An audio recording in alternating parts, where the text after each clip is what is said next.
இப்போ உனக்கு நான் என்ன சொல்றேன்னா, நம்ம ஒரு விவசாயம் பண்றோம். 10 ஏக்கர்ல வாழை போடுறோம், 10 ஏக்கர்ல கரும்பு போடுறோம். ஒரு வருஷம் ராப்பகலா பாடுபட்டு கரும்பை விளைய வைக்கிறோம்.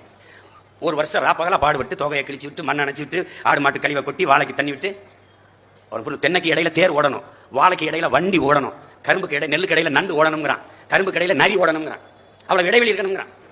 இப்போ இந்த வாழையை அப்படி பக்குவமா நட்டு வளர்த்து அவர் தார் விட்டுட்டாரு அவர் விட்டுட்டாரு. விட்டவொடனே நான் என்ன பண்றேன், நாளைக்கு ஆட்களை கூட்டிகிட்டு வந்து, இன்னைக்கு வரமாட்டான் 100 நாள் வேலைக்கு போயிடுவான், அன்னைக்கு சொல்றேன் அவனை கூட்டிகிட்டு வந்து இந்த வாழைத்தாரை வெட்டிட்டு போயிடுவோம். நான் இரவெல்லாம் என் பொண்டாட்டி கூப்பிட்டு என் பிள்ளையை கூப்பிட்டு, அப்பா நாளைக்கு 10 ஏக்கரில் முதல்ல 1 ஏக்கரை வெட்டி ஏற்றிடுவோம்ப்பா வண்டியில், அது கொண்டு சந்தையில் வண்டி இறக்கி விட்டு அந்த காசை வாங்கிட்டு வந்து அது கூலிய வேலை செஞ்சவங்களை கொடுத்துட்டுப்பா, அந்த கடன் அடைச்சிட்டுப்பா, இப்பெல்லாம் திட்டம் போட்டுருப்போம். காலையில் நான் அங்கே போய் பார்ப்பேன், ஒரு வாழைத்தார் இருக்காது. அது யார் சாப்பிட்டுருப்பாங்கிறீங்க? யானையும் குரங்கும்.